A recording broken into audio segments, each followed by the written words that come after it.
Here's the thing about a global pandemic. It really slows stuff down. So it's tough getting TVs in, but also a lot of people are unemployed or their income is restricted. If you want to buy a new TV, you want to save money. And for that reason, we're checking out the TCL 5 series.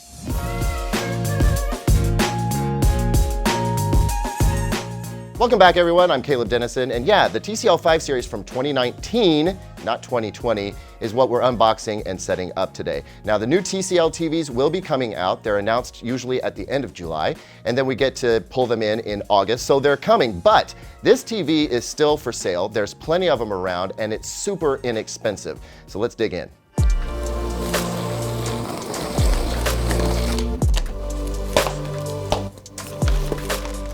Here's what comes in the box. We've got 4 screws for these feet, which, by the way, are very light and kind of cheap feeling. They look okay, but they don't feel great. Power cord, breakout cable for composite video, which we don't see very much anymore.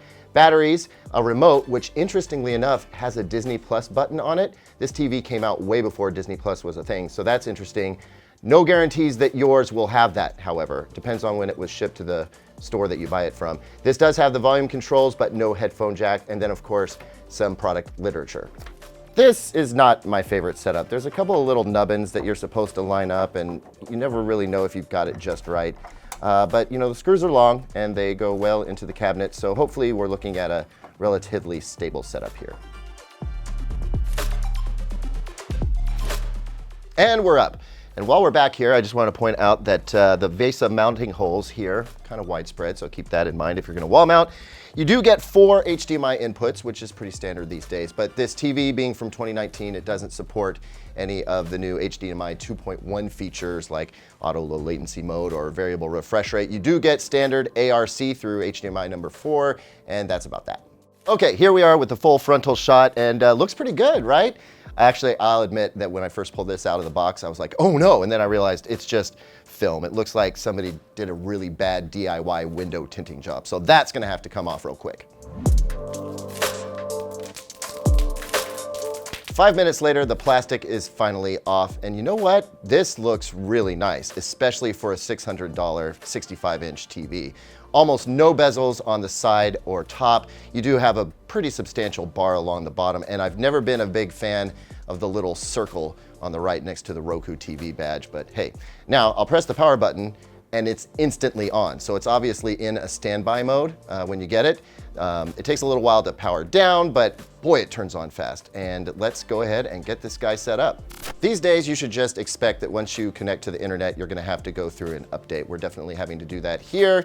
Usually these don't take too awful long, so just be patient. So if you're not familiar with the Roku TV OS, you're gonna wanna hop online, get into your Roku account. If you don't already have one, you'll wanna create one. You enter this access code, and then it asks you a series of questions to finish the setup. You can name the TV, we'll go with media room here, and then you can also select some apps that you wanna make sure are installed. You can do this here, or you can do it in the Roku channel store. Either way, it's going to end up installing like hundreds of apps. In this case, we've got, 106. And I should also mention that Peacock and HBO Max will not be among those apps because those apps aren't available on Roku yet. Now, one of the features of Roku setup is that it'll let you label your inputs. So you want to turn everything on and then take a look at what pops up on the screen and label it accordingly. So in this case, we've got a cable box, a Blu-ray player, and an Xbox. Finally, we're home. I know I said have some patience before, but I kind of forgot how long this can take. So really, have some patience.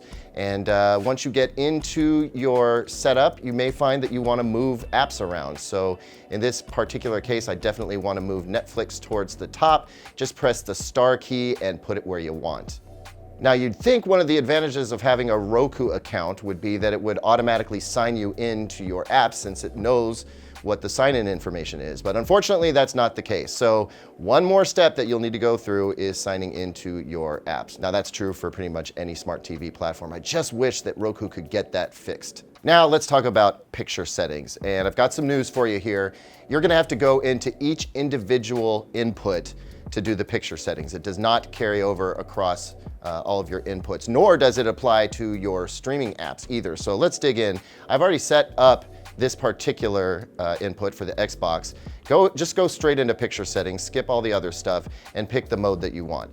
I always go with movie. And this is a new setting to me. I've not seen this micro contrast setting. I presume that this has to do with local dimming. It does mention that it adjusts contrast to each zone of the screen. We're gonna start with low, and we'll check out where we settle on the full review later. Color temperature, warm is what we want. For now, I'm gonna turn off natural cinema. This is probably something that's supposed to reduce judder in 24 frame per second content. We're gonna turn it off for now. In this case, I do want game mode on because it's a game console. So we'll do that. Now that we've got that set up, we need to go back to the home menu and pop into our Blu-ray player and do all of that over again. You press the star key, it pulls up the menu, go down to picture settings. Oh, I do want to mention, turn off low power. Just get that done right off the bat. Going into picture settings and selecting movie mode does more or less the same thing. Again, we'll turn on micro contrast to low, leave dynamic contrast off. Turn off natural cinema for now and leave game mode off. And that should be a good starting point. So you want to do that for all of your inputs. And then we've got to get into apps.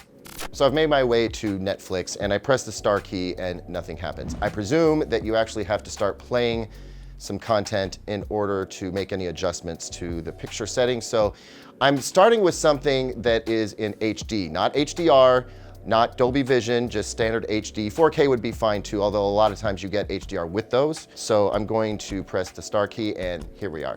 This is what I wanted to see. So we'll go down to picture settings. Again, I'm gonna select movie mode, low micro contrast, all the same stuff that I did before.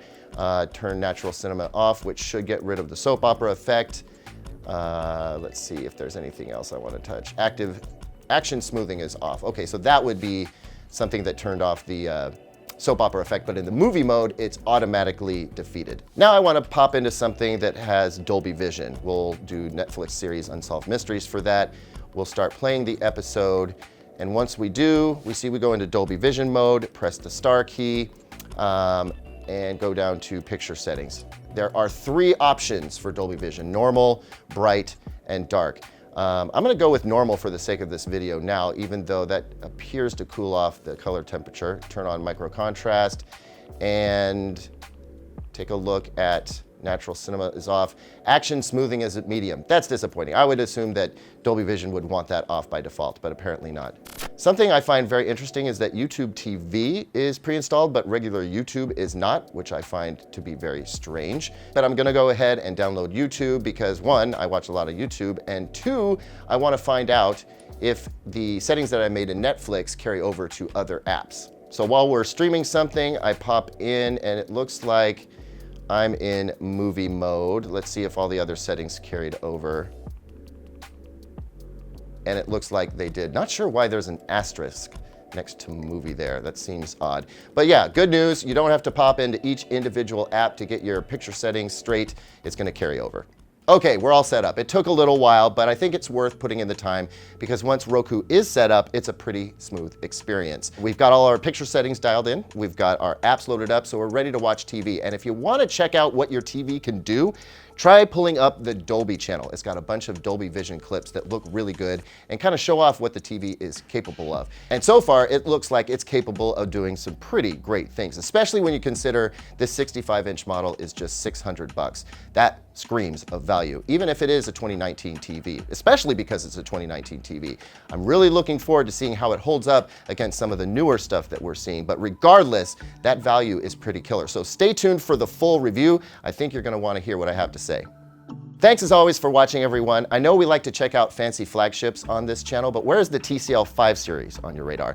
Leave a comment down below, like, subscribe, hit that notification bell, and as always, visit digitaltrends.com for the latest tech news and reviews.